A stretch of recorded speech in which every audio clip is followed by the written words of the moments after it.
लिख लीजिए रूपांतरण गुणांक।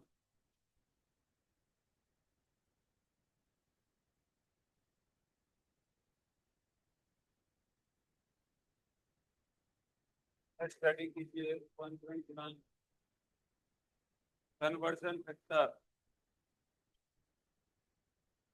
Conversion factor.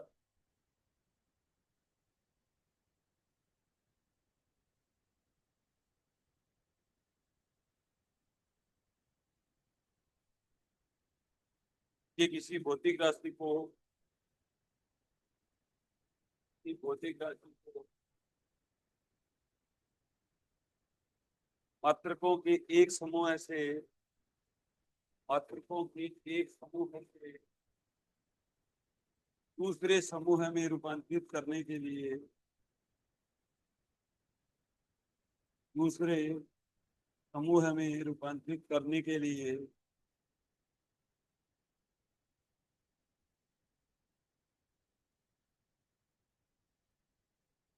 आवश्यक गुणांक को आवश्यक गुणांक को रूपांतरण गुणांक की भौतिक राशि का परिमाण इक्वल टू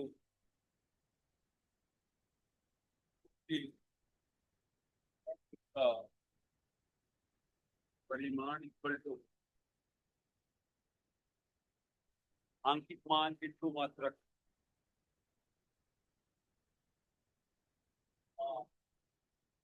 मात्रक एन मात्रक N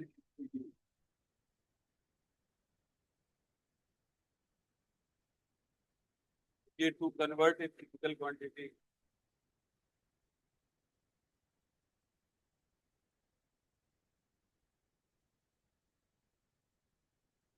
convert a physical quantity from one set of units to the other, from one set of units to the other, the required multiplication, the required is called a conversion vector. Called a conversion vector.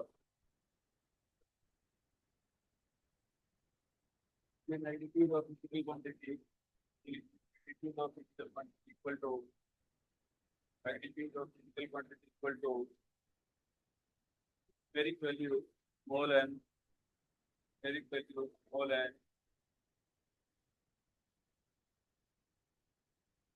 into unit that is equal to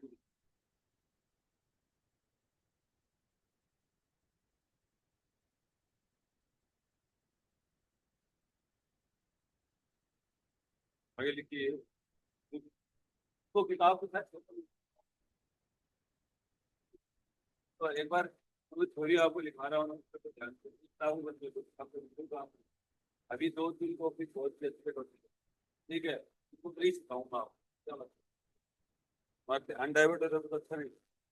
ये मात्रकों की एक सूत्र है, मात्रकों की एक सूत्र में से मात्रकों के दूसरे समूह में रूपांतरण करते समय दूसरे समूह में रूपांतरण करते समय भौतिक राशि का परिमाण नियत रहना चाहिए।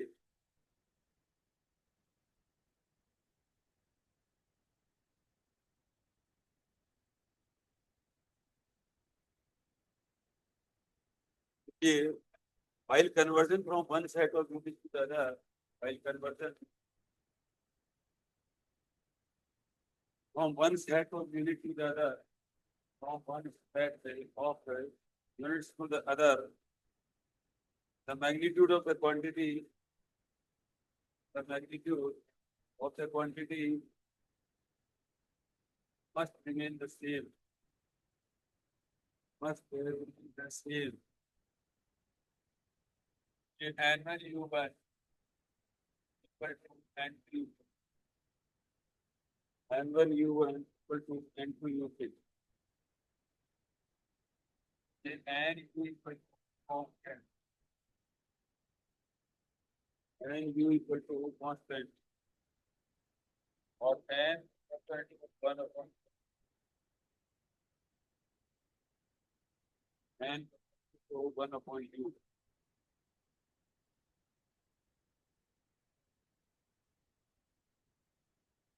अब देखो वैसे आपको की बात की है, देखो क्या होता है वन, वैसे तो क्या होता है वन बराबर होता है एम वन और एल वन और टी वन और की पावर ए और की पावर बी और की पावर क्या होता है एम टू की पावर ए एल टू की पावर बी और एल टू की पावर।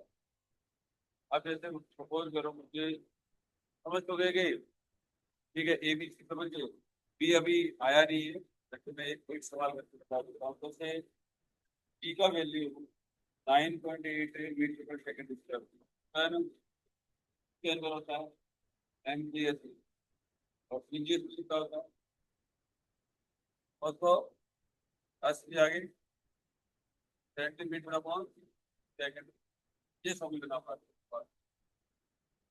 ठीक है, हम मुझे क्या करना है यू वन और यू टू समझ तो गए ना, यू वन यू टू। ठीक है, अब देखो मैंने क्या करना है, जी का वैल्यू क्या करना है, कैलकुलेट करना है। ठीक है, अभी मेरा सवाल ये है कैलकुलेट है वैल्यू ऑफ एंड टू, मुझे मतलब एक तरीके से ये कैलकुलेट करना है, एंड टू का वैल्यू कैलकुलेट करना है इसको कर लूँ। ठीक है, बहुत सिंपल सा होता है, देखो एन वन यू वन और बराबर जो भी आपको दिया हुआ आएगा ना वो आप ऐसा लिखो n one u one n two u लिखोगे। लिखने के बाद क्या करना है आपको, इसका सपोज करो मुझे वैल्यू पता है, एन वन का वैल्यू पता है, फिर एन टू का वैल्यू निकालना।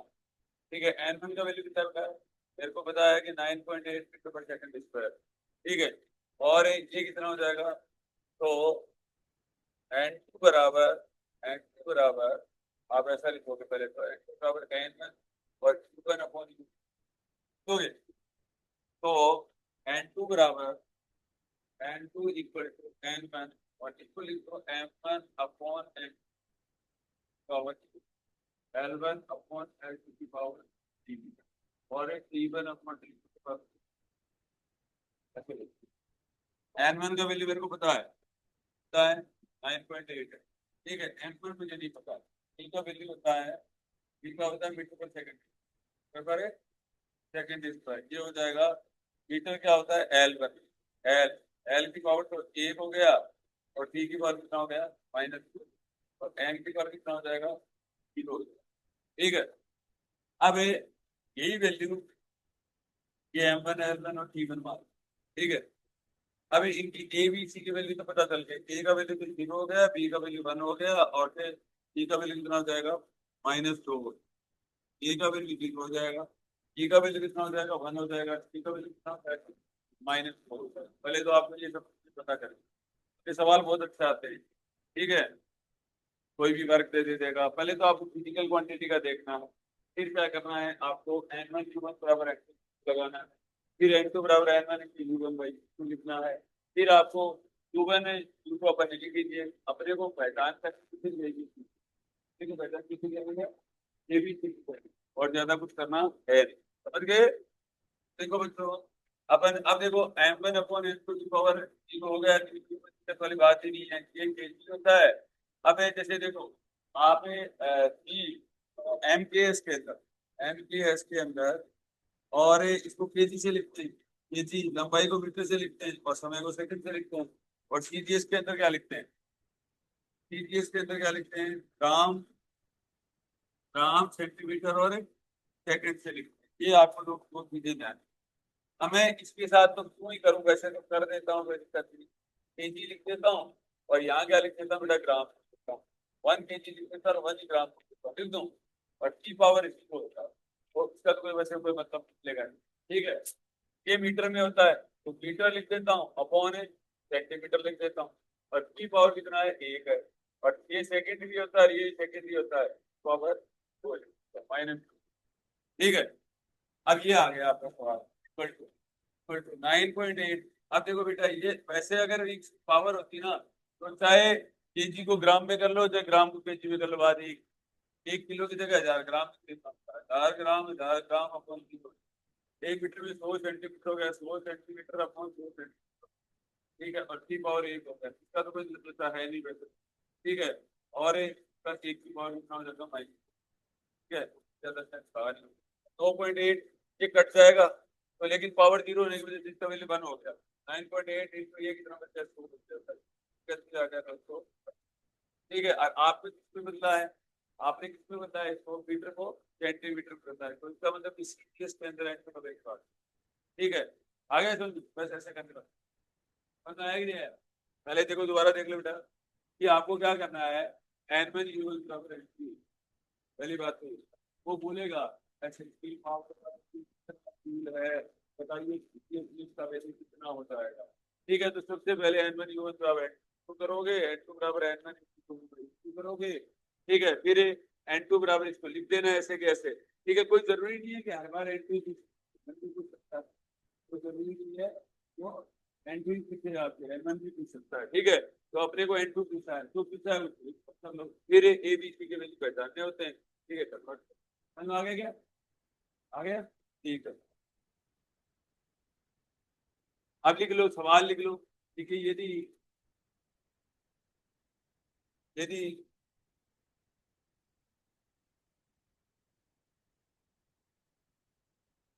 गुरुत्वाकर्षण त्वरण का मान एमकेएस के अंदर, गुरुत्वाकर्षण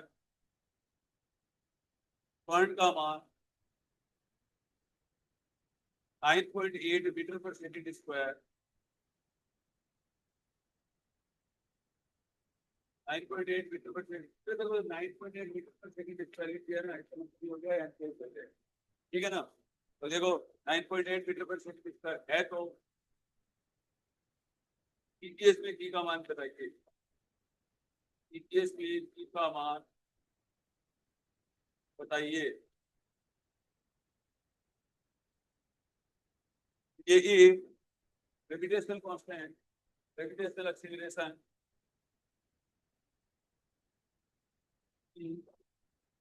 है वैल्यू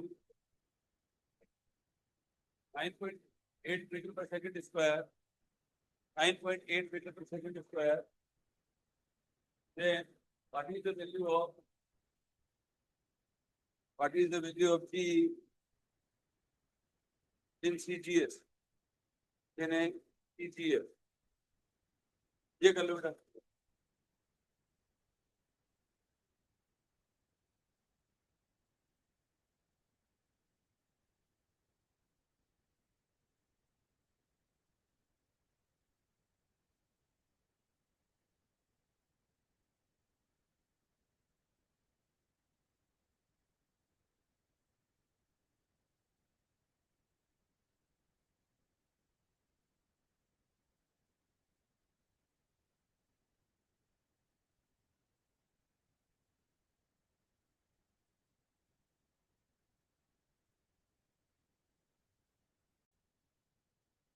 एमकेएस पद्धति की दूसरी रेखांक का मान, एमकेएस पद्धति रेखांक का मान value of fixed constant because J in MKS system, MKS पद्धति रेखांक का मान 6.67 11 6.67 11 newton into metre square upon kg square, newton into metre square upon kg square. The value of fixed constant 15 and 7 explained to problem 7 Newton is meter square upon kg. What will be its value here? TTS पद्धति में इसका मान क्या होगा? What will be value TTS? Oh God, what will be 12 बात है, what will क्या है? कोनी लिख रही है, किसको kilometre metre 6.67 into 10⁻11 Newton is meter square upon kg square. What will be its value? एक मिनट और रुको। आपको एक बात का पता है कि नहीं पता है? एक फीट होते हैं 3.2 फीट। ठीक है। एक और काम करना चाहो तो कर सकते हो। ठीक है, तो देखो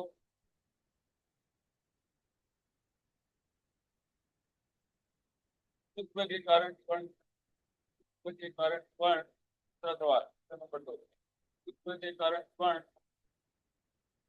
9.8 मीटर पर सेकंड स्क्वायर है तो 9.8 मीटर पर सेकंड स्क्वायर है तो फीट प्रति सेकंड स्क्वायर इसका मान ज्ञात करो। फीट प्रति second,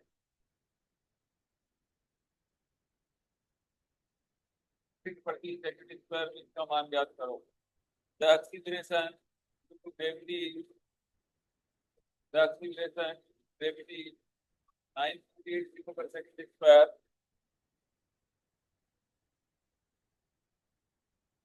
give it value is, give it value is feet per second square, feet per second square।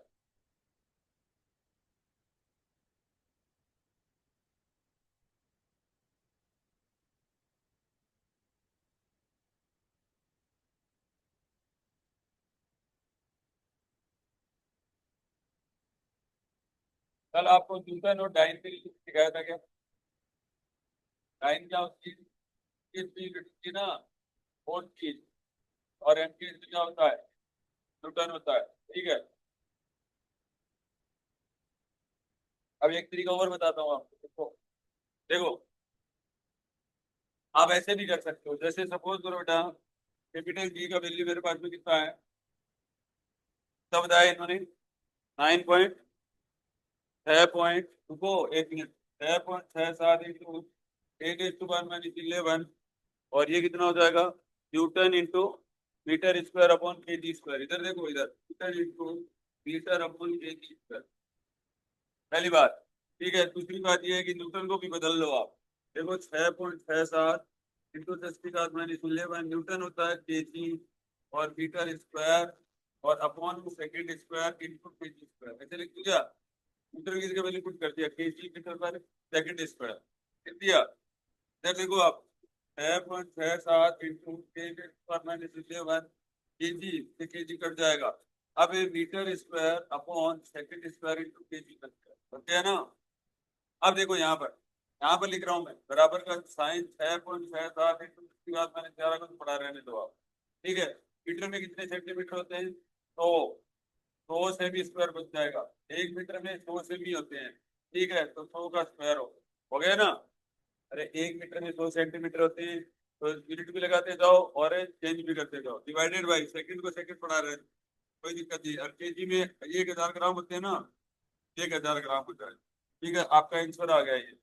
तो 6.67 इंटू 10⁻11 इंटू 10⁻4 इंटू 10⁻−3 और semi square upon gram into second square. ठीक है, तो ये आपका आंसर आ जाएगा। तो 6.67 इंटू 10⁻−10 होता है, कितना हो जाएगा? -10 हो जाएगा, सेमी स्क्वायर और अपॉन ग्राम इंटू सेकंड। समझ गए क्या?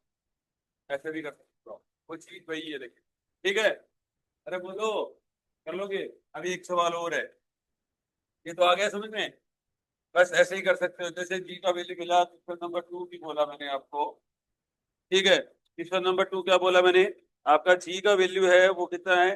9.8, 9.8 मीटर पर है सेकंड स्क्वायर है। अगर आप सीजीएस में कन्वर्ट करना चाहो तो पहले सीजीएस वाला बता देता हूँ, क्या कर सकते हो क्या? 9.8, एक मीटर में 100 सेंटीमीटर हो गए, 100 सेंटीमीटर और अपॉन सेकंड स्क्वायर, तो लोचा है ही नहीं, या अपने आप ही आ गया 980 सेमी पर सेकंड, एक ही होगा।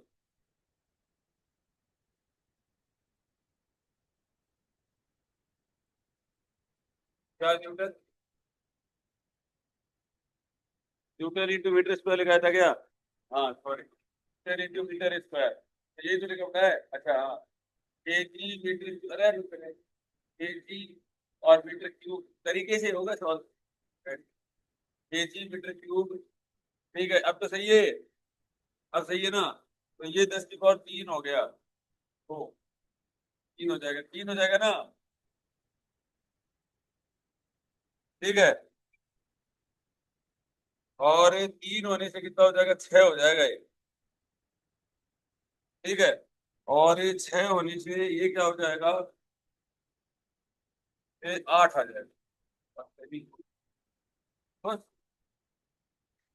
अब देखो बेटा, ये हो ही गया। ये पहले वाला तो हो गया। एक सवाल तो यही करवाया था। अब आप इसको, यहाँ पर बोला एक सवाल तो ये हो गया, दोबारा कर लो इसको। ई बराबर 9.8 और मीटर पर सेकंड स्क्वायर। ठीक है। तो आपको ये तो बात का पता ही होगा कि फुट और इसमें क्या रिलेशन है। 1 मीटर में 3.2 फीट होते हैं। ठीक है, बिल्कुल कर दो 9.8 और 3.2 फीट और पर सेकंड। ये आंसर आता है तो भी है। ठीक है, कर लोगे ना? तो आपका ये आंसर 32.14 आ जाएगा लगभग 32.14 पर। ठीक है। ऐसे आप कोई भी सवाल कर रहे हो। ठीक है। कोई भी सवाल कर सकते हो ना बे? अरे बोलो, कर सकते हो या नहीं कर सकते हो? ठीक है। देखो, तीसरा सवाल लिखो, ये तो कर लेना।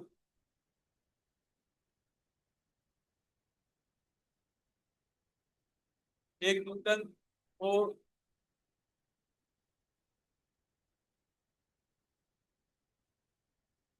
अरे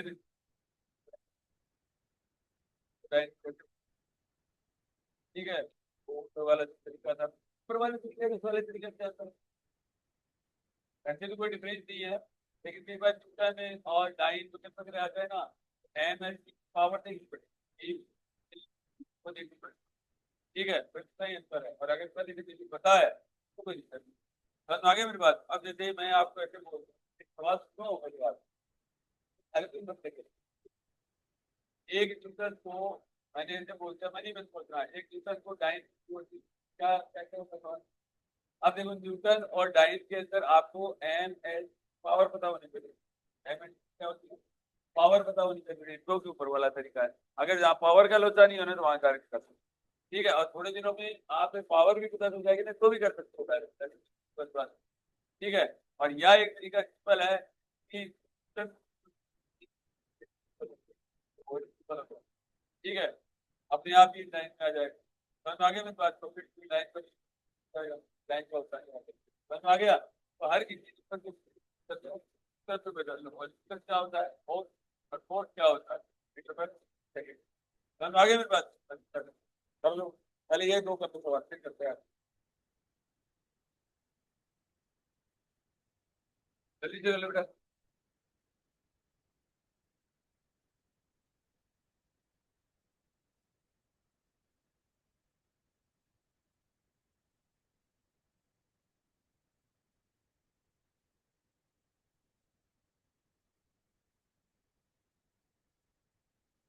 जल्दी करो।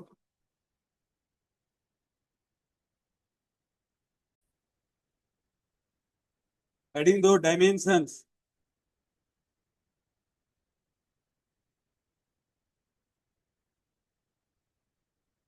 विमाएं। हेडिंग दो, विमाएं।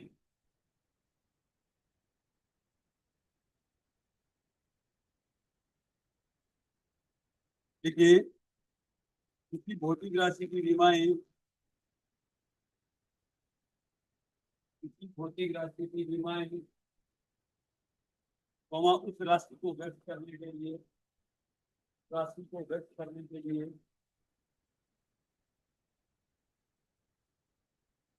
मूल राशियों पर लगाई जाने वाली, मूल राशियों पर लगाई जाने वाली शर्तें होती हैं। देखिए, dimension of a physical quantity, dimension of a physical quantity are the powers, are the powers और एक्सपोनेंट्स, और exponents that is one to which the base quantity, to which the base quantity r raised to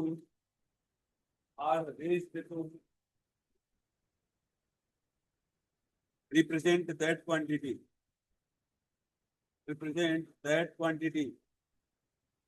समझ गए क्या? ये ऐसे कह रहा है कि कोई भी फिजिकल क्वांटिटी है, पहली बात तो MLT जो भी क्या है, फंडामेंटल फिजिकल क्वांटिटीज है, ठीक है, बेस क्वांटिटीज है, और कुछ फिगर लगाई जाने वाली शर्तें होती हैं, ठीक है, उनको अपन क्या कहते हैं, विमाएं कहते हैं। हेडिंग 2 डायमेंशन फार्मूला, ये सूत्र, हेडिंग 2 ये सूत्र,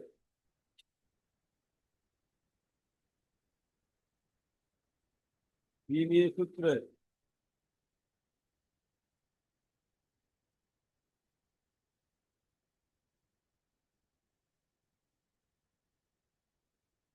देखिए बीबीए सूत्र किसी भौतिक राशि का बीबीए सूत्र है, सकता है किसी भौतिक राशि का बीबीए सूत्र वह व्यंजक होता है, कॉमा, तो उस राशि में, तो उस राशि में सम्मिलित मूल राशियों को प्रदर्शित करता है, सम्मिलित मूल राशियों को प्रदर्शित करता है। The dimension formula of any physical quantity, the dimension formula of any physical quantity is that expression which represents how and which of these, which represents how and which of the base quantity, which represents how and which of the base quantity are included in that quantity.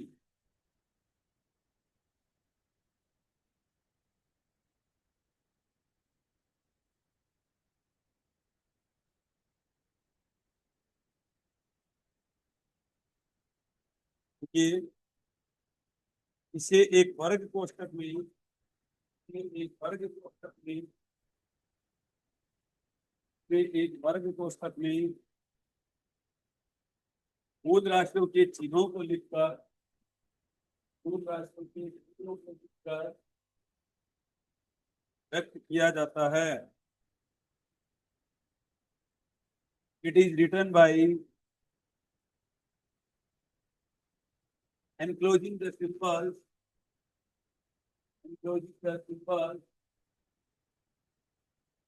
for base quantities,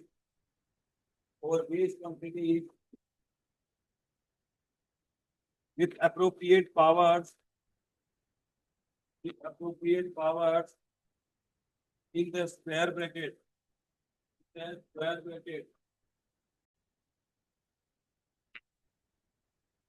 देखिए जैसे बल का बीमीय सूत्र, जैसे बल का बीमीय सूत्र है M1 L2 L1 माइनस, ऐसे ही होता है ना, तो ब्रैकेट में बंद कर दो। पहले तो ये तो फंडामेंटल क्वांटिटी रही, पावर लगा दो और उसको फिर, ठीक है, तो क्या बोला जाता है, बीमीय सूत्र बोला जाता है, क्या बोला जाता है, बीमीय सूत्र बोला जाता है। हेडिंग 2 बीमीय समीकरण, heading 2 for example dimension formula of four, M1 L1 T minus, ये बीमीय समीकरण, डायमेंशनल इक्वेशन, बीमीय समीकरण।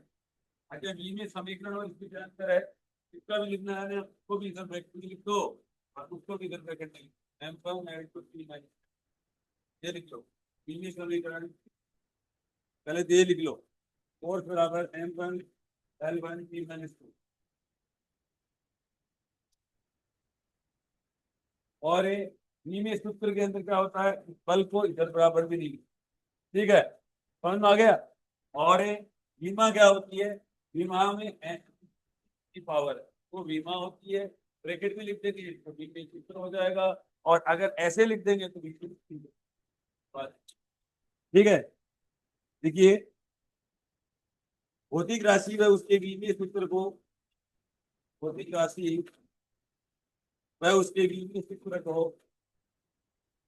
वह उसके बीजीय सूत्र को बराबर करने पर, बराबर करने पर जो समीकरण प्राप्त होती है, जो समीकरण प्राप्त होती है बीमीय समीकरण कहलाती है, बीमीय समीकरण कहलाती है।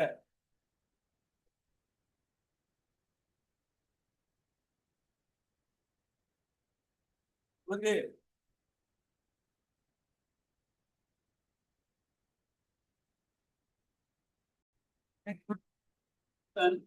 obtained by equation, obtained by equating, obtained by equating a physical quantity, a physical quantity with its dimension formula, with its dimensional formula, with its dimensional formula is called a dimensional equation, called a dimensional equation.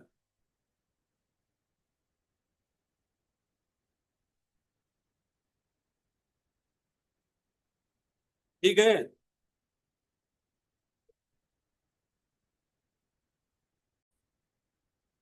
application of dimensional analysis, application of dimensional analysis, PV विश्लेषण के अनुप्रयोग, PV विश्लेषण के अनुप्रयोग, PV विश्लेषण के अनुप्रयोग,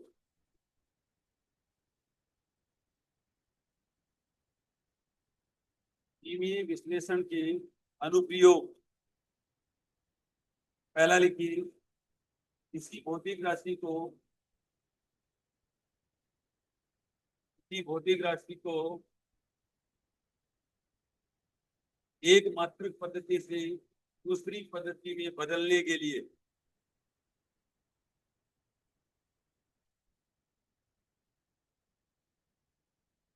कि भौतिक राशि को एक मात्रिक पद्धति से दूसरी पद्धति में बदलने के लिए, to convert a physical quantity, to convert a physical quantity, to convert a physical quantity from one system of units to the other, from one system of units to the other,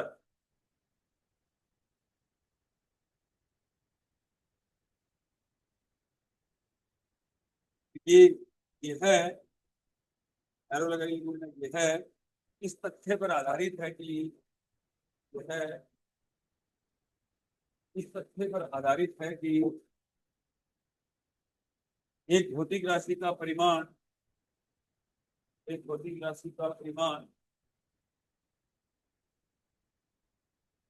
एक भौतिक राशि का परिमाण मापन पद्धति पर निर्भर नहीं करता है, मापन पद्धति पर निर्भर नहीं करता है।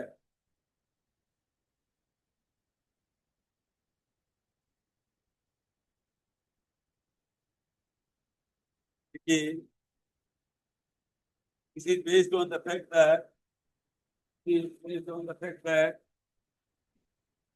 magnitude of a physical quantity, magnitude of a physical quantity remains same whatever system is used, whatever system is used,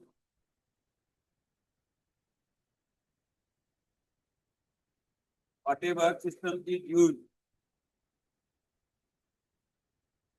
ठीक है बेटा, चलिए कि that is n1 u1 बराबर n2,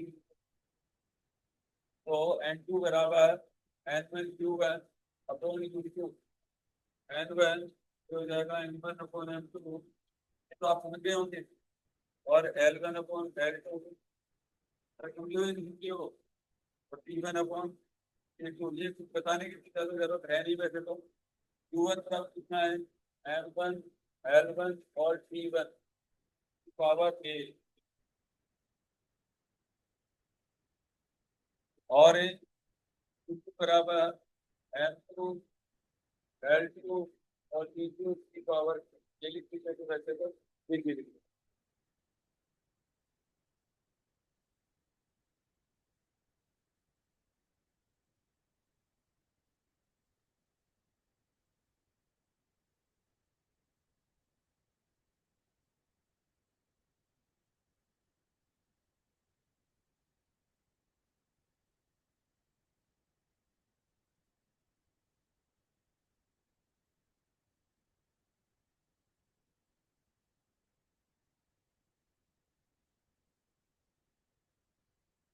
लिखिए दूसरा पॉइंट, क्योंकि किसी दिए हुए भौतिक संबंध की द्वितीय सत्यता को जांचने के लिए, कि दिए हुए भौतिक संबंध की, कि दिए हुए भौतिक संबंध की द्वितीय सत्यता को जांचने के लिए, द्वितीय सत्यता को जांचने के लिए,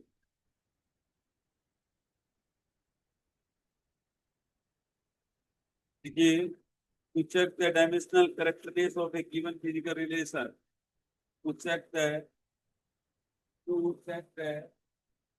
dimensional characteristics of a given physical relation, given physical relation,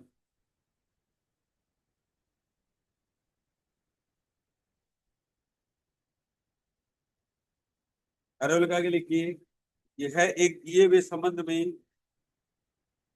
यदि एक दिए हुए संबंध में, यदि एक दिए हुए संबंध में समान दोनों पक्षों के पदों की विमाएं समान हो तो, दोनों पक्षों की, दोनों पक्षों के पदों की विमाएं समान हो तो यह संबंध सीमित रूप से सही होगा, यह संबंध सीमित रूप से सही होगा, क्योंकि एक दिए हुए संबंध कुछ नहीं आ रहे हैं, बिल्कुल ध्यान घटे, यदि एक दिए हुए संबंध में दोनों पक्षों के पदों की विमाएं समान हो तो यह संबंध विमीय रूप से सही होगा, यह विमीय संबंधता का नियम कहलाता है, यह विमीय संबंधता का नियम कहलाता है। देखिए, if in a given relation, if in a given relation the terms on both the sides, the terms on both the sides have the same dimensional, have the same dimensions, have the same dimensions, comma, then the relation is dimensionally correct. The relation is dimensionally correct. This is known as the, this is known as the principle of homogeneity of dimensions. Principle of homogeneity of dimensions. तीसरा लिखिए, विभिन्न भौतिक राशियों के बीच संबंध ज्ञात करने के लिए, तीसरा लिखिए, विभिन्न भौतिक राशियों के बीच संबंध ज्ञात करने के लिए, to derive relation between, to derive relation between different physical quantities, different physical quantities, भौतिक राशियों के बीच संबंध ज्ञात करने के लिए, देखिए बेटा, यूजिंग द,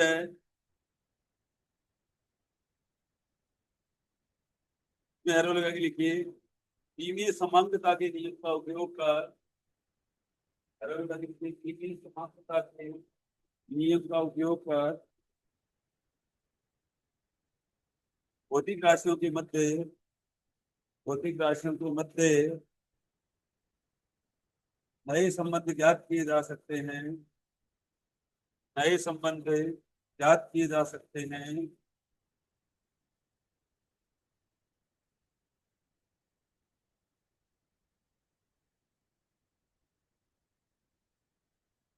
ज्ञात किए जा सकते हैं यदि निर्भर करने वाली राशियां हमें ज्ञात हो।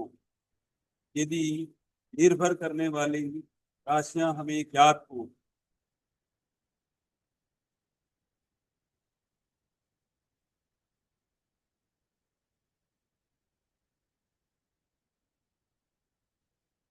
ठीक है, इंग्लिश में लिखिए। To derive the relationship between ability using the same principle of homogeneity, using the same principle of homogeneity, using the same principle of homogeneity of dimensions, Q relation among physical quantity, among the physical quantity and derived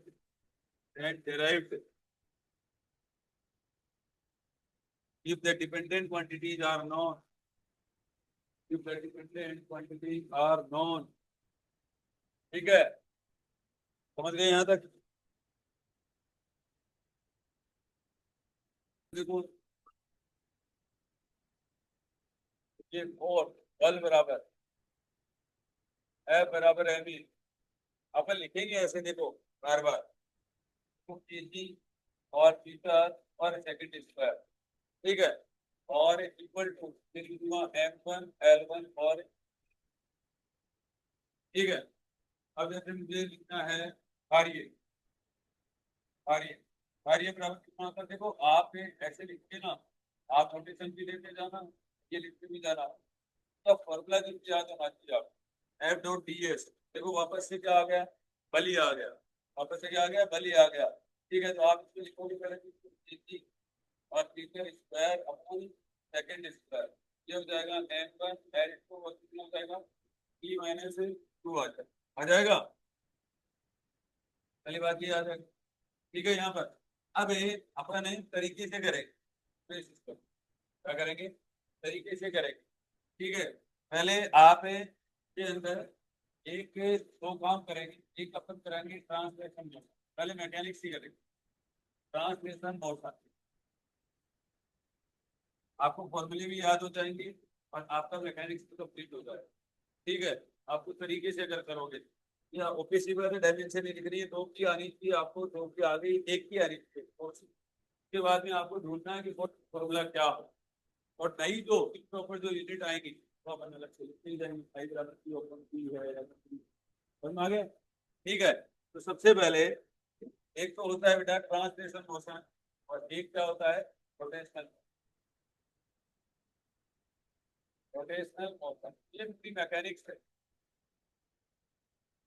mechanics के अंदर जो भी फॉर्मूले होते हैं वो सारे के सारे इसके अंदर आ जाते हैं। स्थानांतरणीय गति, स्थानांतरणीय गति का मतलब क्या होता है, वो लीनियर मोशन रखता हो, सीधा सीधा चलती है। ठीक है, और जो घूमती हो तो बोलते हैं घूर्णन गति। क्या बोला जाता है, घूर्णन गति बोला जाता है। ठीक है, सबसे पहले इसके अंदर आपको यही ध्यान रखना है, आप डायमेंशन तो लिखते जाओगे, सबसे ज्यादा वेलोसिटी का था जानते हो ना, सेकंड। ठीक है, अब देखो यहाँ पर सबसे पहले तो देखो अपन लिखेंगे v बराबर u प्लस एटी, v बराबर u प्लस एटी।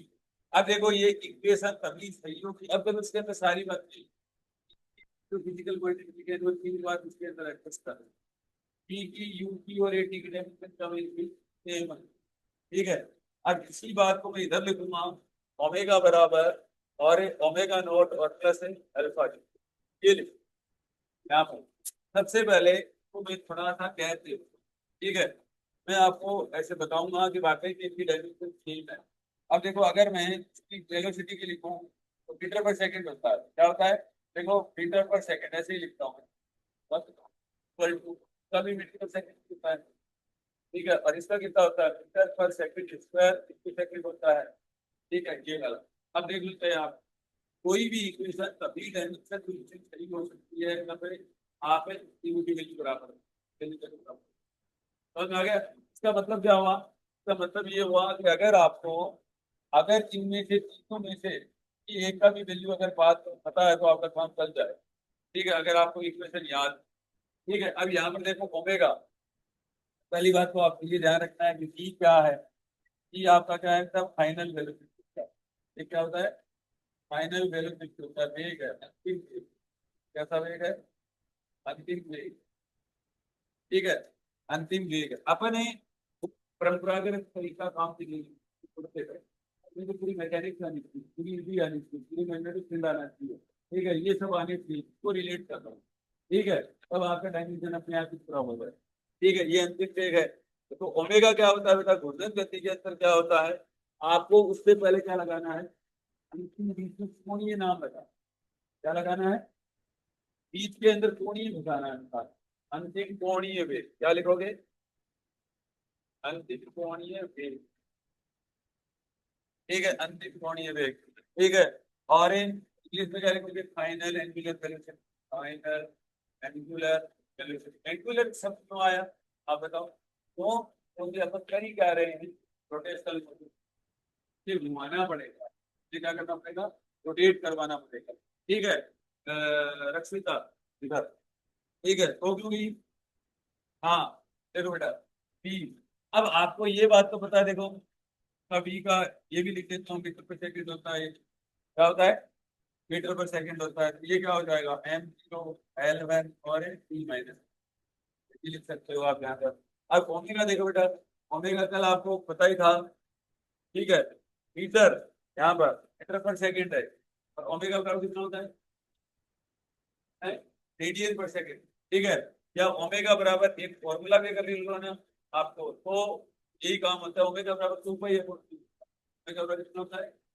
अब 2 पाई को क्या बोलते हैं? कि 2 पाई रेडियन ही है। ठीक है बेटा, 2 पाई रेडियन ही होता है वैसे। ठीक है, या 360 डिग्री लिखो, 60 डिग्री। ठीक है, तो 2 पाई रेडियन। और अब अपने आप ही आ गया 2 पाई। और इसका मतलब क्या होगा? ये जो कांस्टेंट जो नंबर इनका तो मतलब है ही नहीं, डायमेंशन के अंदर तो रोल ही नहीं होगा। इसका मतलब हो जाएगा रेडियन पर सेकंड हो जाएगा। ठीक है, और इसको अपन क्या लिखते हैं? रेडियन को तो लिखते नहीं, डायमेंशन के अंदर इनपुट करते नहीं, कांस्टेंट पर एक तरीके से। ठीक है, M0 और L0, और ये कितना हो जाएगा? -1 होगा। समझ में आ गया? डायमेंशन में जरूर अंतर है, ध्यान रखना। यहाँ L1 आता है, यहाँ L0 आता है। इसका मतलब कि डायमेंशन बराबर हो जाएंगे, डायमेंशनली बराबर नहीं होती। समझ में आ गया? तो मैंने क्या लिखा? ओमेगा बराबर 2 पाई रेडियन होता है, तो 2 पाई रेडियन पर सेकंड, रेडियन पर सेकंड डायमेंशन। ठीक है, एन की वैल्यू 30 माइनस। ठीक है, अब तो आपको पता ही हो गया। जब बी हो गया, आगे हो गया, तो इसका मतलब क्या हो गया? बी के बराबर क्या लिख सकते हो? बी के बराबर तो किसी बात है, टू है, एटी है, सब बराबर है। तब ये इसी की डायमेंशन रखेंगे सारे के सारे। अब इसका मतलब कोई अगर आपको ऐसे कहते हैं कि भाई अल्फा टी की डायमेंशन क्या होगी, बताओ? ये री रेडियन पर सेकंड, ये डायमेंशन है। M0 L0 की डायमेंशन 1 है। समझ में आ गया नहीं आया? अभी अगर आपको ऐसे बोलते हैं कि अल्फा टी की डायमेंशन क्या होती है, यही। समझ में आ गया? इन चीजों में से किसी एक की तुलना आप कैलकुलेट कर लो, वही है। किसी एक की कर लो तो सिंपल लगे वो कर लो। तो क्या लगे? सिंपल लगे उसकी कैलकुलेट कर लो, उसमें हो रहा है। ठीक है बेटा, पहली बात तो यही है। ठीक है, अब इसका मतलब ये हो गया सबकी डायमेंशन यही है। ठीक है, अल्फा डी लिख लो। अब लेकिन दिमाग में आता है कि पहले अलग से भी कर देते हैं, कोई दिक्कत नहीं है। कि क्यू हो गया बेटा, क्यू हो गया इनिशियल वैल्यू। क्यू क्या हो गया? Initial velocity. ये आपको पता है कि इक्वेशन हम मोशन करेंगे। ठीक है, मोशन की स्ट्रेट लाइन है, लेकिन कोई रोल है इस इक्वेशन का है। ठीक है, ये गति के समीकरण ऐसे क्या है? गति के समीकरण है कि प्रारंभिक वेग होते हैं। ठीक, क्या हो गया? प्रारंभिक वेग। ठीक है, यहाँ क्या हो जाएगा? ओमेगा। आपको क्या लगाना है? प्रारंभिक कोणीय। क्या लगाना है? प्रारंभिक कोणीय वेग लगाना है, कोणीय वेग। ठीक है, initial angular velocity, initial angular velocity, initial angular velocity. ये हो गया अगला काम। ठीक है, ये हो ही गया। अब एक हो गया आपका, ये क्या है? ये बेटा त्वरण है। ये क्या है? त्वरण है, जिसको अपन क्या बोलते हैं? एक्सीलरेशन। एक्सीलरेशन, इंग्लिश में एक्सीलरेशन हो गया। और यहाँ क्या है? अल्फा। ये सेम ही होते हैं। एंगुलर एक्सीलरेशन क्या होता है?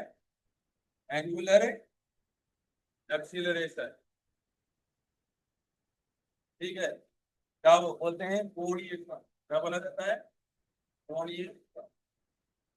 अब आपको अगर है ये एक बात तो होगी, आपको समझ में आ गया, ऐसे तो आ गया ना। अब देखो यहाँ पर ए, ए तो आप जानते हैं एक्सीलरेशन की डायमेंशन क्या होती है, और अल्फा की समझ गए क्या। अल्फा की तो ये अल्फा इंटू पी से मल्टीप्लाई कर दो, अल्फा की क्या कर दो, अल्फा इंटू पी से मल्टीप्लाई कर दो, समझ में आ गया। ठीक है, यह एक तरीका और है। अब देखो यहाँ पर एक तरीका और बताओ। यहाँ पर किसी बच्चे को अगर समझ में नहीं आया ना कि यार मेरे को सिर्फ अल्फा की वैल्यू दिखती है, ठीक है, तो ये देखो यहाँ पर एक काम कर सकते हो, मैं ब्रैकेट में लिख दूंगा इस पे, ओमेगा बराबर ओमेगा नॉट और प्लस अल्फा। अब जैसे सपोज करो बेटा आप या तो ओमेगा की जानते हो या ओमेगा नॉट की जानते हो, तो निकालना बहुत आसान होता है। implies that implies that alpha T बराबर अल्फा टी इक्वल टू में ओमेगा लिख देता हूँ, अल्फा टी बराबर क्या लिख देता हूँ, ओमेगा लिख देता हूँ, तो इसका मतलब मुझे अल्फा की डायमेंशन आ जाएगी। ठीक है, तो इसका मतलब अल्फा बराबर ओमेगा अपॉन टी हो जाएगा। अब सभी लोगों को जानता हूँ बेटा, एन जीरो और एल जीरो और ये कितना हो जाएगा टी माइनस वन, और नीचे क्या हो जाएगा टी पावर वन हो जाएगा, और ऊपर जाएगा तो कितना बच जाएगा एन जीरो एल जीरो और टी माइनस वन। बताओ कैसा लगा। ठीक है, समझ में आ गई मेरी बात, आया कि नहीं आया। कि अगर आप किसी इक्वेशन के अंदर अगर एक वैल्यू अगर आप जानते हो तो दूसरे की वैल्यू आपको याद करना बहुत सिंपल होता है। समझ में आ गया। ठीक है, तो कि ये पोल भी रखा है। तो अब बताओ यहाँ तक समझना कि इक्वेशन में क्या दिक्कत है। देखो मैंने v के बारे में बता दिया। अब जैसे बहुत लोचा होता है, अच्छा कितने ऐसे बच्चे हैं तो है ना अल्फा की डायमेंशन निकाल सकते थे, कितने ऐसे बच्चे। ठीक है, क्या लगाते हो आप, फॉर्मूला क्या लगाते, यही लगाते। ठीक है, तो ये तो आप जानते हो कुछ बच्चे तो। ठीक है, तो आप ऐसे देख लो कोई भी इक्वेशन आप पहले पता कर लो कि इक्वेशन क्या है, उसके बराबर रखो जो आप वैल्यू जानते हो। ठीक है, अपने आप आ जाए, समझ में आ गया। अरे ठीक है, अब अगर ओमेगा नोट जानते हो तो ओमेगा और ओमेगा नोट तो सेम ही चीजें हैं। ठीक है, ये क्या है ये डिवाइन करके अल्फा डिवाइन करके। अब बताओ यहाँ कोई दिक्कत है किसी इक्वेशन के अंदर, ये गति का पहला समीकरण, ये क्या है बेटा, first equation of equation of. ठीक है, ये क्या है, गति का पहला समीकरण है। ठीक है, एक बात तो समझिए, ये रोटेशनल मोशन के अंदर क्या है, गति का पहला, ये रोटेशनल मोशन के अंदर क्या है, गति का पहला समीकरण है। तो first equation of motion is rotational motion, वो समझ में आ गया। आगे आ गया एक्सीलरेशन तक आ गई। अब एक्सीलरेशन की डायमेंशन आप जानते हो। ठीक है, नहीं जानते तो कोई बात नहीं है। अब यहाँ पर देखो, दोबारा देखो बेटा, आगे चल रहे हैं, आराम आराम से बनाना, आराम आराम से जाना, और इसके अंदर अर्पिता ऐसे नहीं करना, पहले। ठीक है, एनर्जी में रहो। अगर आप रिलेट करके कुछ को पढ़ोगे बहुत आसान होगा। ठीक है, रिलेट करके पढ़ना है। अब देखो बेटा मेरे को एम ए भी आ गया, तो यहाँ रोटेशन मोशन के अंदर जो बल होता है, ठीक है, जो फोर्स होता है, ठीक है, उसका काम कौन करता है, ये उसका काम कौन करता है, बल के बारे में समझा, बल के बारे में सभी जानते हैं कि न्यूटन इसका होता है। बल, बल जरूरी है, तो बल का काम कौन करता है यहाँ पर, टॉर्क करता है। बल है आघूर्ण, ये कह रहा है कि घुमा दो बल, बल को क्या कर दो, आघूर्ण टॉर्क। ठीक है, इसका काम कौन करता है, टॉर्क करता है। अब यहाँ पर समझना बात को। अब ये कई बार क्या होता है कि बल F बराबर एम ए के बारे में आप लोग बहुत जानते हैं। एम ए होता है ठीक पर स्क्वायर, और बराबर लिख देता हूँ एम पर एफ पर, ये लिख देते हैं। ऐसे ऐसे पूरे ब्रैकेट में लिखते जाना, फाइंड कर रहा हूँ। ठीक है, अब यहाँ पर देखो बेटा, F बराबर एम ई से ज्यादा अच्छा समझ में आ जाएगा। टॉर्क एम ई से क्या आ जाएगा, मेरे को टॉर्क की क्या है, बल आघूर्ण की कोई मैं जानता नहीं। ठीक है, तो कोई बात नहीं। एम ये इनर्शिया होता है, क्या होता है? इसको जड़त्व भी बोला जाता है। क्या बोला जाता है, जड़त्व। और ये इनर्शिया लो भी बोला जाता है, न्यूटन के पहले नियम को क्या बोला जाता है, इनर्शिया लो भी बोला जाता है। हाँ, ठीक है, जड़त्व इनर्शिया। तो अगर आपको कभी कोई बोले ना कि मास क्या होता है तो आप बोल देते हैं यूनिट्स क्या होता है। ठीक है, जो बस पूरे मतलब ना लगाया तो बोला जाता है, मतलब अपने मास की वजह से दिख रहा है, अपने वजन की वजह से क्या हो जाएगी वस्तु रुक जाएगी। ठीक है, समझ आगे इनर्शिया। और अब इसके लगाओ मोमेंट ऑफ इनर्शिया, बोलो तो क्या बच जाएगा आई। तो आई बोला जाता है बेटा, और आई बराबर एम इंटू आर स्क्वायर। आई बराबर क्या होता है एम इंटू आर स्क्वायर होता है। इसको बोला जाता है जड़त्व आघूर्ण। तो क्या बोला जाता है जड़त्व आघूर्ण बोला जाता है। ठीक है, पहली चीजें क्या याद हुई आपको कि F बराबर एम ए है, ये मैं जानता हूँ। एम का काम इस वाले के अंदर क्या करता है आई का काम, और आई बराबर M into r square, mass into दूरी का स्क्वायर, मास इंटू दूरी का स्क्वायर। फॉर्मूला भी याद हो गया, अपना काम भी हो गया। अब आपको ये बात तो मैंने पहले ही बता दी, ए का काम कौन कर रहा है ऊपर लिखा पड़ा है, ए का काम कौन करता है अल्फा करता है, ए का काम कौन करता है। इसका मतलब ये होगा टॉर्क लिखना आसान हो गया भाई, एम की जगह क्या लिख दो आई लिख दो, और ए की जगह क्या लिख दो अल्फा। देखो बेटा ए की जगह क्या कर दिया आई कर दिया, और ए की जगह क्या लिख दिया। अब बताओ किसको लिख दिया, याद करके दिक्कत आएगी। टॉर्क बराबर कितना होता है आई इंटू अल्फा। अब ये डायरेक्ट से लिखना भी आसान हो जाएगा क्योंकि अल्फा बड़ा है अपने पास में। अब ये टॉर्क बराबर एम इंटू आर स्क्वायर हो गया, और अल्फा की डायमेंशन मुझे पता है। ठीक है, ओमेगा अपॉन टी हो गया, ओमेगा अपॉन हो गया ना। ठीक है, क्या इसका क्या लिखना है डायमेंशन लिखो एक बार में। ठीक है, तो एम जीरो, या मैं इसको ऐसे लिख दूंगा वन अपॉन सेकंड स्क्वायर लिख दूं, one upon second square alpha, बोलो तो वन अपॉन सेकंड स्क्वायर लिख देता हूँ। ये हो गया बेटा एम पर और एल टू, और ये हो गया बन आ गया यहाँ पर। और अगर मैं इसको इक्वेशन में बंद करता हूँ तो ये डायमेंशनल इक्वेशन, ये डायमेंशन बनते हैं। ठीक है, ये यूनिट भी बोलते हैं इसको। ठीक है, बताओ तुमने आगे क्या तो और बराबर क्या बन गया आई इंटू अल्फा, याद रहेगा फॉर्मूला। ठीक है, अब यहाँ पर देखो, और वैसे थोड़ी प्रैक्टिस में आओगे तो ये याद भी होगा, और बराबर आई अल्फा याद समझ में आ गया। एक बात ये होगी। अब देखो बेटा अगला, ये पूरा 2 नंबर काम था अभी तक का। तीसरे नंबर का काम करते हैं, इसको लोगे ना ऐसे। ठीक है, समझ समझ के लिखना है। मैं देखो आपने जो पूरा पुराना परंपरागत जो तरीका पढ़ा है वो मैंने नहीं पढ़ा है। ठीक है, मैं तो नया तरीका पढ़ा रहा हूँ। ये वाला। आपको याद होती है, मैकेनिक्स की याद होती है, काम भी होता है, रिलेट भी करते था। रिलेट भी ना करे तो देखो याद ही नहीं होगी। अब बेटा ऐप के बारे में अपन जान, तो न्यूटन के दूसरे नियम में क्या जाती है। जब देखो न्यूटन का पहला नियम आ गया है, न्यूटन का क्या हो गया, वैसे तो ये न्यूटन का पहला नियम है, न्यूटन फर्स्ट लॉ, न्यूटन है फर्स्ट लॉ है, जिसे क्या कहते हैं जड़त्व का नियम कहा, क्या कहा जाता है जड़त्व का नियम कहा जाता है। मास को छोड़ा जाता है, जड़त्व कितने को होता है, मास को जड़त्व छोड़ा जाता है। ठीक है, मास को भी जड़त्व देते हैं, समझा गए, अपने वजन की वजह से किसी भी, ठीक है, इसी को जड़त्व बोला। ठीक है, और एक क्या होता है उसको घुमा दो, मास को घुमा दो, जड़त्व मोमेंट होती है। ठीक है, जड़त्व में आघूर्ण।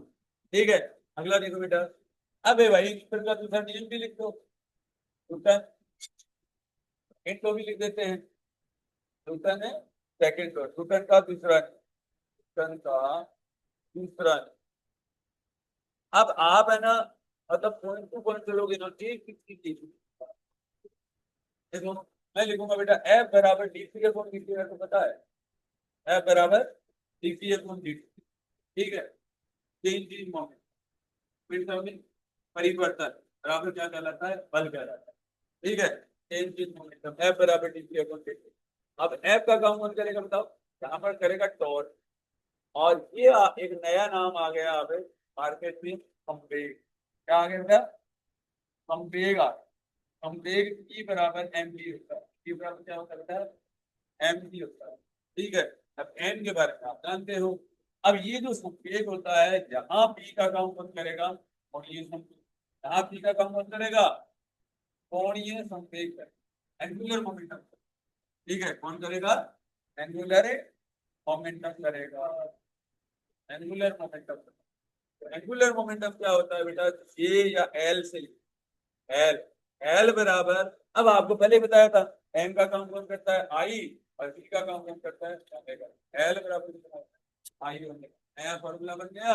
एम की जगह अपन लिखा आई लिखा, बी की जगह अपन लिखा ओमेगा लिखा। बी क्या है? एंगल वेलोसिटी, ओमेगा क्या है? एंगुलर, पहले एंगुलर वेलोसिटी। टॉर्क, अब बताओ इसका मतलब ये क्या हो जाएगा? ये लगो, तो मतलब ये क्या बच जाएगा? ये लगो dt, क्यों? ई का काम कौन कर रहा है?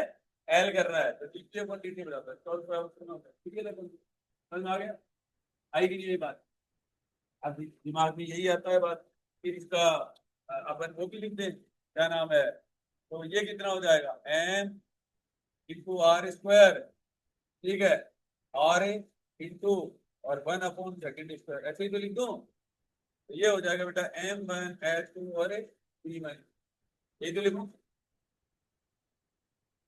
है ओमेगा बराबर, हाँ 1/सेकंड, ठीक है, 1/सेकंड कर दिया।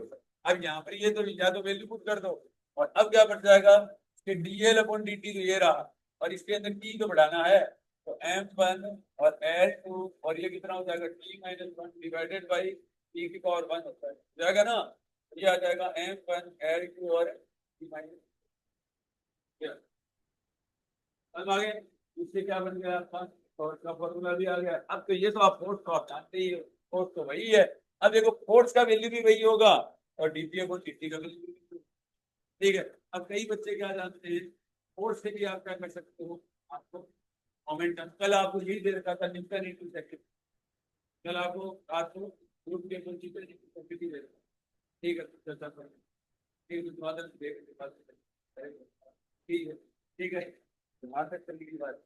ठीक है, इतनी पे परेशान मत हुआ करो, इतनी परेशान होते हैं टाइम खराब होता है। अगर आपको कोई नहीं आता ठीक है ना, ज्यादा परेशान नहीं करते, एक घंटे ठीक है। अब देखो बेटा, ये देखो, ये तो गजब की बात है भाई। अगली बात देखो, अब तो बहुत ही गजब की बात है। देखो टीपी बराबर एफ इंटू टी, ये चीज क्या है आप पता है? इस पर आवेग, टीपी को बोला जाता है चेंज इन मोमेंटम।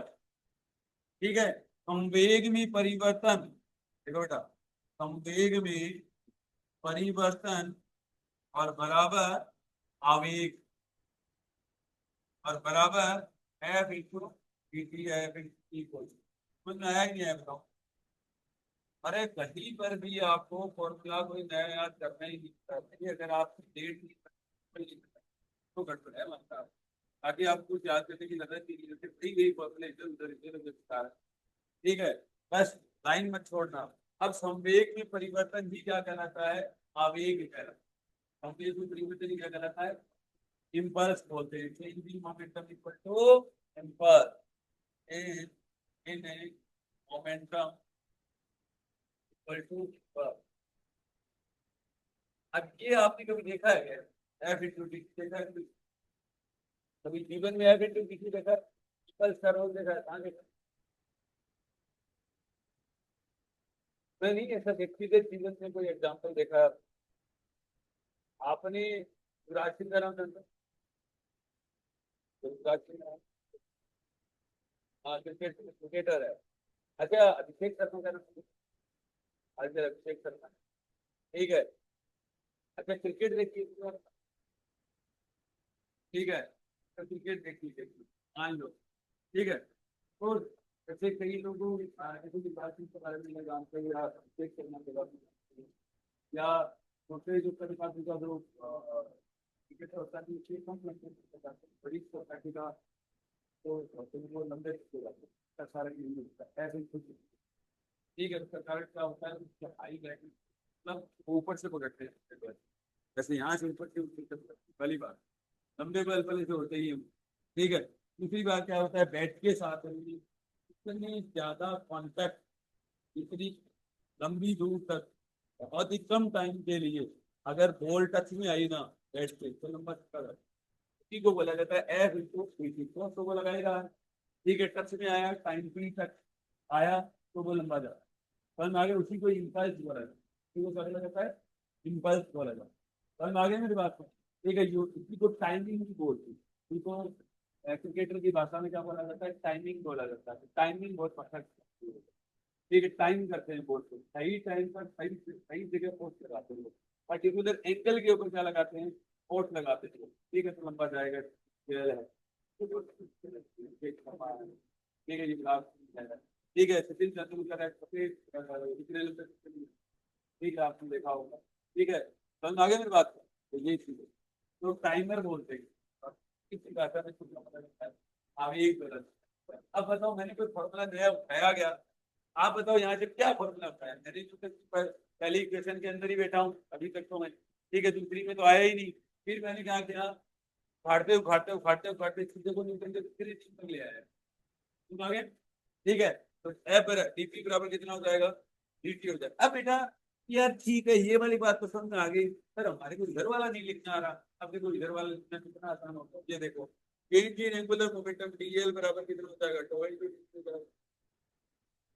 ठीक है, तो ये क्या हो जाएगा, चेंज इन एंगुलर मोमेंटम बराबर टॉर्क इंटू, समझ आ गया मेरी बात, dl का अंदर आ जाएगा। अब डायमेंशन वही रहेगी, डायमेंशन क्या रहेगी, वही रहेगी, तो टेन टू सेकंड ही रहेगी। समझ आ गया मेरी बात को, डायमेंशन डी लगने से कोई चीज नहीं आती, ये ध्यान रखना आपको। ठीक है, अब कोई आपको इम्पल्स, वैसे ही इम्पल्स को क्या लिखा जाता है, कोई बताएगा कि आई से लिखा जाता है, पूरी से लिखा जाता है, आई से लिख, आई बराबर है बिल्कुल लिखा है। ठीक है, इसका मतलब ये हो गया, अगर मुझे आई की कोई डायमेंशन पूछे, ठीक है, तो मैं क्या लिख सकता हूँ बेटा, की जी और मीटर और हमारे सेकंड सेकंड सेकंड, ये लिख दो। ठीक है, तो मेरे पास इम्पल्स की भी डायमेंशन आ जाएगी, ध्यान है, तो ये आ जाएगा m1 और l1 और t1। ये इम्पल्स की आ गई, आवेग की आ गई, डायमेंशन आ गई, आवेग की आ गई।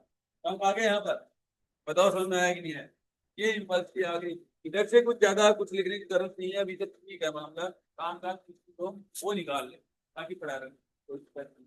ठीक है, टीएल आपका आएगा तो इंटरव्यू आप जानते हो, इसका कोई ज्यादा लिखने की जरूरत है नहीं, वैसे बच्चे के जीवन में कम काम का है।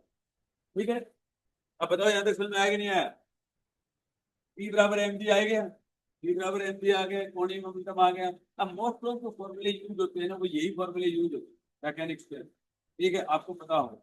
अब अपन गति के क्या हो जाएगा, दूसरी समीकरण में और आ जाते हैं, थोड़ा सा और कर ले। ठीक है बेटा, देखो यहाँ पर गति का दूसरा समीकरण, ठीक है, second equation of motion, second equation of गति का कर्ल। ये आपको बता कितनी ऐसे बच्चे रोटेशनल मोशन से बहुत डर लगता है, ट्रांसलेशन किसी कर लेते हैं, ट्रांसलेशन किसी कर लेते हैं,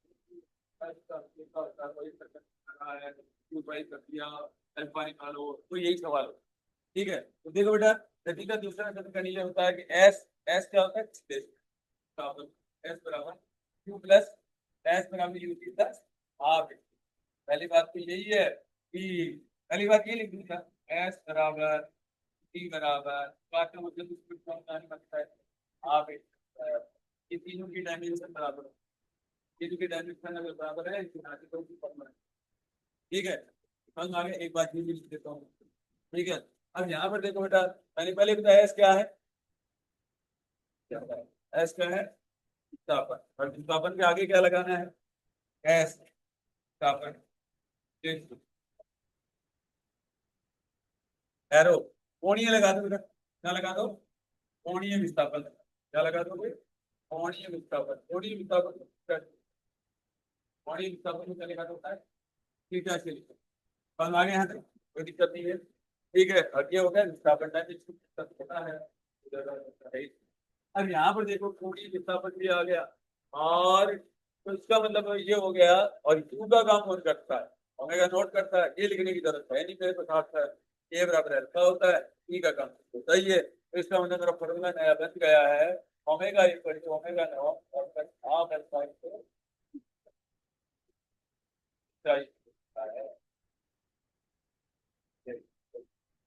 हाँ, थीटा बराबर ओमेगा। अब देखो बच्चों, आपको कई बार थीटा या ओमेगा नोट की दिक्कत होती है, ठीक है।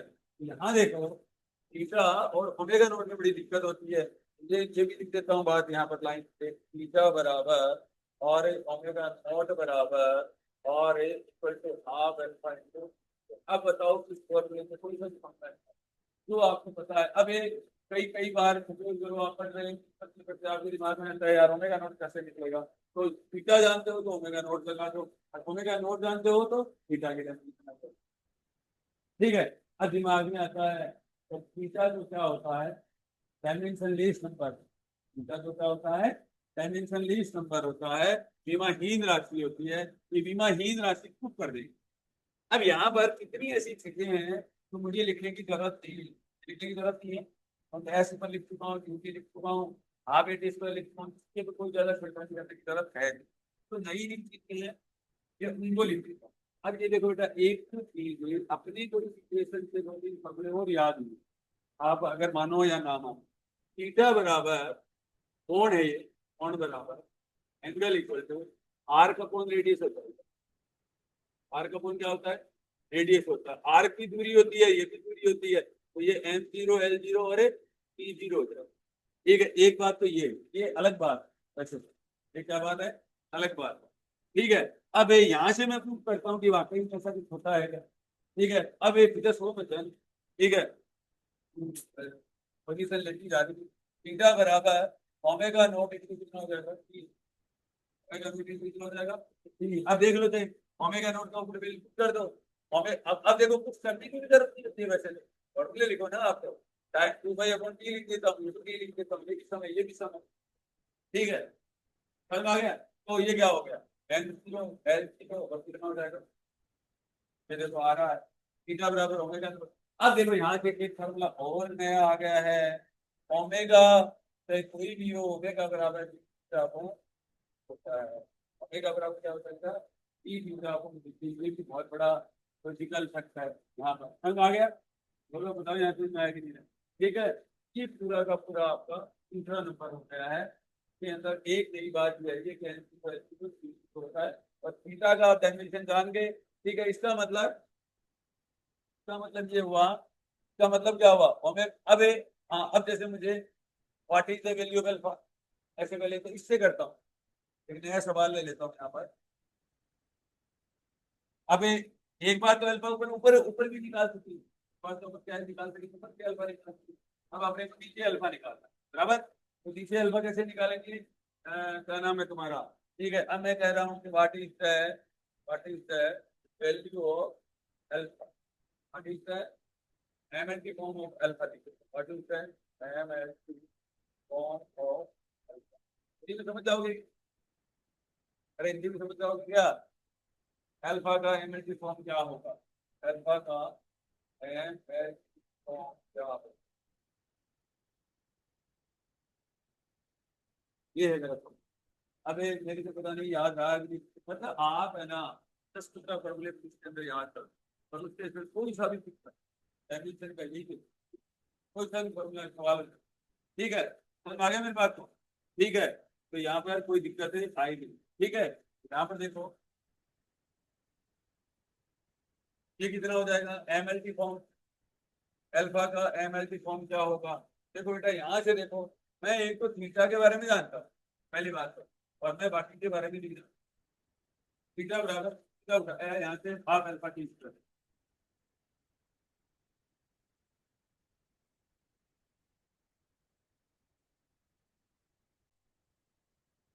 अब देखो बेटा, ये जानते हो आप, ये करना तो बहुत ही आसान हो गया।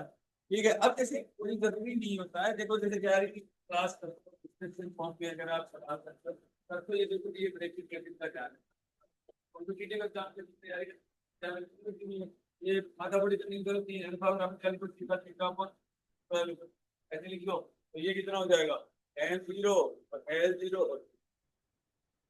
और वाले से मैं प्रकार की नहीं करता। ठीक है, बस यहाँ पर आपको पूरी वो करने की जरूरत नहीं है, तो फिर ऐसे स्ट्रेट फॉरवर्ड जहाँ डायमेंशन है, को लगा के इधर लिखोगे, ब्रैकेट कैंसिल ठीक है, टेंशन नहीं है, आगे तो थीटा भी हो गया ना थीटा। अब यहाँ पर देखो, फिर आपको देखो, अगर ये इक्वेशन ऑफ मोशन अगर याद हो जाएगी तो आप अच्छा पता है इक्वेशन ऑफ मोशन के अंदर खास बात क्या होती है, कुछ बताएगा? खास बात क्या होती है? ए का कांस्टेंट होना जरूरी है, ए का और अल्फा का कांस्टेंट होना जरूरी है। अगर ए और अल्फा कांस्टेंट नहीं होंगे, ठीक है, तो ये इक्वेशन ऑफ कांस्टेंट आने वाले टाइम में कांस्टेंट का मतलब एफ का कांस्टेंट वैल्यू ये वेरिएबल यानी होना चाहिए वेरिएबल। आपने वेरिएबल कभी देखा है? वेरिएबल कभी देखा है कि कहीं पर आपने वेरिएबल देखा हो? जैसा मैंने देखा है वेरिएबल के, हाँ, मतलब फोर्स लगा था यूनिवर्सिटी, तो लोकल लोकल ऐसे कोई एफ लगा था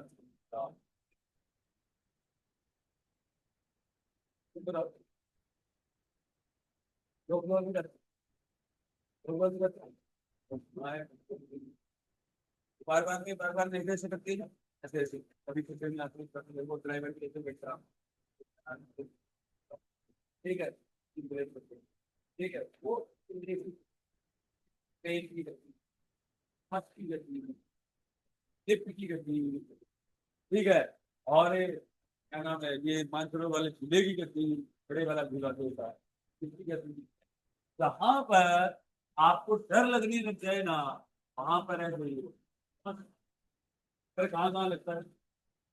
बाइक चलाते हुए डर लगता है, तो बाइक जब स्पीड से ज्यादा स्पीड से चलता है डर लगता है। क्यों ऐसा इफेक्ट होता है? देखो बाइक क्या गाड़ी में गाड़ी में इफेक्ट होता है, इंजन एक्सटर्नल एजेंसी है, हाथ से बात कर रही है, कुछ कर रही है, और लगातार उसको फोर्स मिलता जा रहा है, तो कम या ज्यादा एक्सीलरेटर भी लगा हुआ है, सब सब लगे हुए ब्रेक भी लगे हुए, तो कम ज्यादा होता है।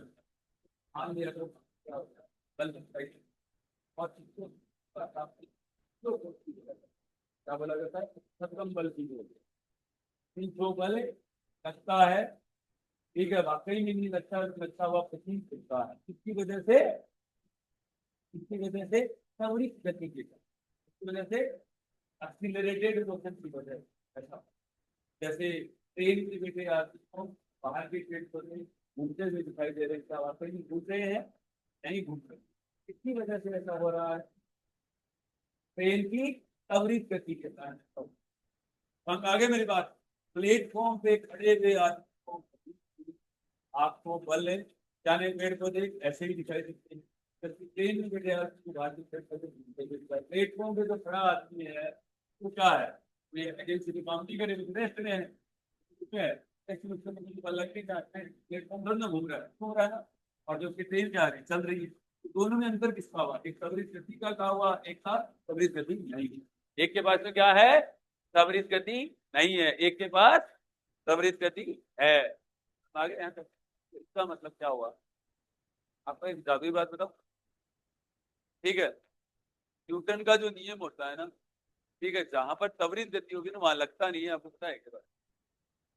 न्यूटन की गति के नियम से दूसरे नियम से अगर जिस दिन पहला नियम ना आए ना, तो समझ जाना न्यूटन का नियम लगेगा नहीं। वो कुछ तरीके हैं लगाने के, ठीक है, जैसे आगे आएंगे अपना मोशन इक्वेशन और मोशन आएगा, समझ में आ गया?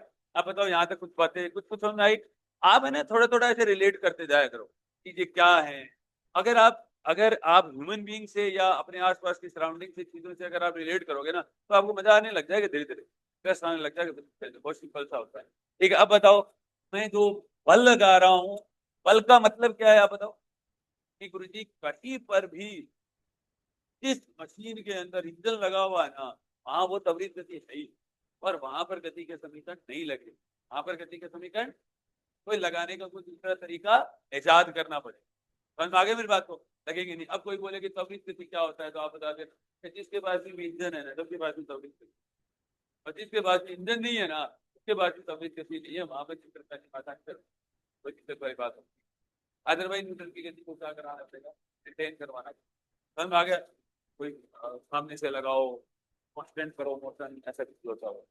बताओ त्वरित गति कहाँ कहाँ है? बताओ त्वरित गति कहाँ बची है? अच्छा, इसको त्वरित गति को ऐसा भी क्या बोला जाता है? एजेडथी फ्रेम क्या बोला जाता है? नॉन इनर्शियल फ्रेम बोला जाता है। क्या बोला जाता है? नॉन इनर्शियल फ्रेम भी बोला जाता है। तो अब आपको कोई आने वाले टाइम में बोले कि बेटा एजेडथी फ्रेम का कोई उदाहरण देना, बोल एजेडथी फ्रेम का उदाहरण बोल माँ। ट्रेन बोलो, जोर से बोलो, ट्रेन की गति, बस की गति, ठीक है, जहां कहीं पर भी इंजन लगा है सबकी गति। बोलो जहां कहीं पर भी इंजन लगा है सबकी गति, या जहां कहीं पर भी डर लगे सारी गति। बाहर से कोई बिना मतलब के बल लग रहे हैं जबकि लग नहीं रहे हैं, एक्चुअली में लगा नहीं रहे, वो त्वरित गति के कारण पॉसिबल होता। तो त्वरित गति का दूसरा नाम क्या है? एफ का वेरिएबल होना, एफ का परिवर्तित होना। और एफ का दूसरा नाम क्या है? एम ए, एक्सीलरेशन की, समझ में आ गया मेरी बात? अब बताओ क्या बात होती है एज एड गति का। अब जैसे एक बात बताओ, पृथ्वी की गति एज एड है, जड़त्वीय, तो बराबर है। पृथ्वी की गति एज एड जड़त्वीय है, कैसे? ई का मान सेम है, ये लोटा तो मेरे को कभी समझ में आया। कच्छी का क्या लेन देन है बेटा? जड़त्वीय और अजड़त्वीय मिक्सी का क्या लेन देन है? हाँ, सेम होने से क्या हो जाएगा?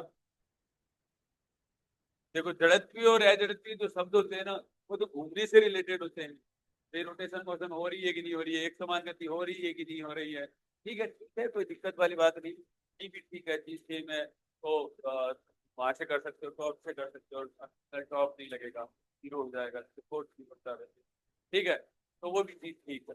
हाँ, लेकिन ऐसे समझो कि आप चलते हो, ऐसे समझना, मतलब लोकल भाषा में समझ, चलते हो तो कोई ऐसे ऐसे बिना मतलब कि धक्के लग रहे हैं, आप गिरते गिरते पड़ गए, ठीक है, चलते चलते घूम रहे हो, ऐसा कुछ हुआ है? तो इसका मतलब क्या हुआ है? अर्थ घूम तो रही है, कोई डाउट नहीं है, हर चमकती चीजें होना नहीं होती, हर घूमने वाली चीज के पास में एक्सीलरेशन या टॉर्क होना कोई जरूरी नहीं है। लेकिन क्या हो रहा है, अर्थ अपनी घूमने की वजह से क्या नहीं कर पा रही है? टॉर्क डेवलप नहीं कर पा रही, धीरे धीरे घूमती है। क्या करती है? धीरे धीरे धीरे धीरे धीरे धीरे घूमती है। इससे क्या होता है? इससे टॉर्क डेवलप नहीं होता है, ठीक है। इसका मतलब क्या है? इसके पास में मतलब फास्ट एक्सीलरेशन नहीं है, या कोणीय पॉइंट नहीं है इसके पास, तो वो रोटेट नहीं कर पा रही है, वो क्या नहीं है, डेवलप नहीं कर पाती। अदरवाइज तो सब घूमते ही दिखते, ऐसे दिखते ही नहीं दिखते। समझ में आ गया मेरी बात को? तो इसका मतलब ऐप का बार बार बदलना जरूरी होता है, ऐप का बार बार क्या होना है? बदलना जरूरी होता है। समझ में आ गया? वो होती है कवरेज। समझ में आ गया? ठीक है, ये भी ठीक है, लेकिन लोकल भाषा में बोल सकते हो। मैं तो क्या कह रहा हूँ, इसी बात सकते हो, अनवांटेड कोई इफेक्ट डेवलप नहीं हो, कोई भी मोशन के, कोई भी मोशन के क्या नहीं होने, अनवांटेड इफेक्ट जिससे डेवलप होंगे ना, तो सारे के सारे अनवांटेड इफेक्ट का मतलब ये होता है, जैसे आपने कभी देखा होगा लिफ्ट के अंदर क्या होता है, ऊपर या नीचे जाते हैं क्या होता है? आपका एक बार ऊपर जाने पर वजन आपका क्या हो जाता है? बढ़ जाता है। नीचे आने पर एक आपको लगता है कि वजन घट जाता है। तो अनवांटेड इफेक्ट डेवलप हुए, क्या वाकई में ऐसा होता है? ये तो उसको लिफ्ट में उठा देंगे, ठीक है, वजन बढ़ता ही है तो ऊपर ही जाती रहना भाई, ठीक है, ऊपर से जैसे ही नीचे बिठा देंगे इसको, ठीक है, और फिर नीचे गोद में ले आएंगे, ठीक है, फिर वापस से बिठा देंगे, फिर वजन बढ़ जाएगा, फिर वापस से गोद में ले आएंगे, फिर वापस से बिठा देंगे, फिर वजन बढ़ जाएगा। ऐसा ही होता है। तो नहीं मुस्कुरा सकते हो, मुस्कुराया करो तुम थोड़ा। हाँ शाबाश, देख लिया। हाँ, पहली बार मुस्कुराया। हाँ, समझ आया मेरी बात? पढ़ते टाइम मुस्कुराना चाहिए, मुस्कुराया करो, ऐसे ऐसे नहीं है मुस्कुराते, क्या नाम, थर्ड एक्सप्रेशन ऑफ मोशन, गति का तीसरा शब्द का क्या होता है बेटा? टी स्क्वायर बराबर U square plus two A. ये तो आपको सही क्या हो जाएगा बताओ? Omega square equal to omega nought square plus two alpha into beta. ठीक है, अब देखो वापस से आ जाएगा भाई इसी के फॉर्मूले। आप देखो omega square equal to two alpha theta लिख सकता हूँ, लिख सकता हूँ। ओमेगा स्क्वायर बराबर कितना लिख सकता हूँ? टू अल्फा थीटा, जो निकालना है वो निकाल लीजिए। ओमेगा बराबर रूट अल्फा थीटा हो जाएगा, और omega square dimensionally omega nought square के बराबर, ठीक है, यहाँ से भी हो जाए। वैसे तो ये प्रिंसिपल हो गया, ठीक है, आ गए ना बात समझ में? तो अब अल्फा का अपन ने निकाल ही रखा, थीटा का अपन ने निकाल ही रखा, ओमेगा का निकाल दिया, ओमेगा नोट का निकाल दिया, एस का निकाल दिया, ए का। और एस क्या है? डिस्प्लेसमेंट। थीटा क्या है? ए क्या है? स्वर्ण। अल्फा क्या है? कोणीय स्वर्ण। डी क्या है? अंतिम वेग। ओमेगा क्या है? अंतिम कोणीय वेग। क्यू क्या है? प्रारंभिक वेग। ओमेगा नोट क्या है? प्रारंभिक कोणीय। अब आगे मेरी बात। ठीक है, यहाँ पे वन लाइन मामले में यही किया। ठीक है, ये वन लाइन करवा। ये अगर आप लास्ट में याद कर लोगे ज्यादा बढ़िया रहेगा। मैंने तो कुछ नहीं लिखा था, मैंने तो छोटी छोटी बातें लिखी थी। गति के समीकरण लिखे थे मैंने तो थीटा बाई टू प्लस लिखा, और थीटा बराबर सॉरी एस बराबर प्लस हाफ एक्स स्क्वायर लिखा। ठीक है, और स्क्वायर बराबर प्लस बी एक्स, ओमेगा बराबर omega naught plus alpha into theta लिखा। ठीक है, थीटा बराबर ओमेगा नॉट और plus half alpha into square लिखा, और ओमेगा स्क्वायर बराबर omega nought square plus 2 alpha into theta. ठीक है, एफ बराबर एम ए लिखा, एफ बराबर एम ए लिखा, और टॉर्क बराबर आई इंटू अल्फा। एम का काम कौन करेगा? आई करेगा। ठीक है, ए का काम कौन करेगा? अल्फा करेगा। समझ आ गया? यहाँ पर एफ बराबर अगला क्या लिखा था? एफ बराबर टी अपॉन लिखा था। यहाँ पर क्या हो जाएगा बेटा? टॉर्क बराबर टी एल अपॉन टी हो जाएगा। टी बराबर कितना हो जाएगा? एम पी हो जाएगा। ठीक है, और एल बराबर कितना हो जाएगा? आई इंटू ओमेगा हो जाएगा। यही तो काम किया था बस। ठीक है, ये काम किए थे मैंने, ठीक है, समझाया हुआ है। बाकी अब कितनी है मैंने डायमेंशन की देखो, एक फोर्स की लिखी, टॉर्क की लिखी, आई की लिखी, अल्फा की लिखी, एक्सीलरेशन की लिखी, एस की लिखी, थीटा की लिखी, और कुछ अपन ने नए नए फॉर्मूले निकाले इम्पल्स का आता। ठीक है, और एक इम्पल्स आई बराबर क्या होता है बेटा? एफ एक्स लिख सकते हो, तो आई बराबर आई हो जाएगा। इधर वाले में क्या हो जाएगा? टॉर्क। ठीक है, और एक चीज मोमेंटम डीसी होते हैं और फोर्स बोला जाता है, बोला जाता है तो चेंज इन मोमेंटम बना सकते हैं। आगे भी बहुत सारे सवाल आते हैं। कल आगे कर लोगे? कर लो।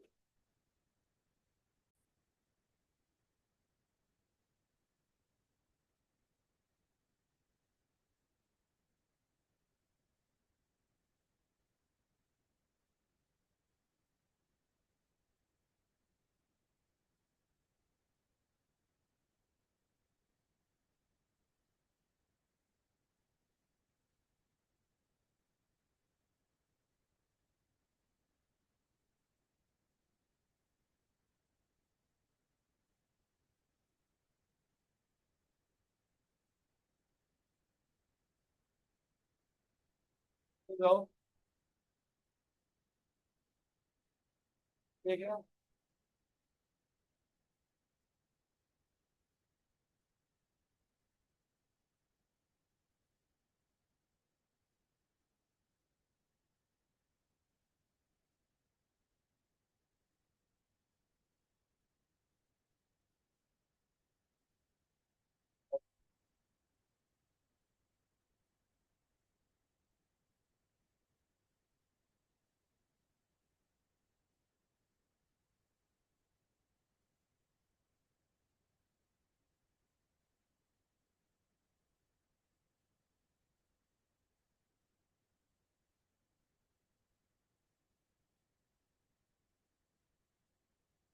ऊपर पार्ट वाइज करेंगे।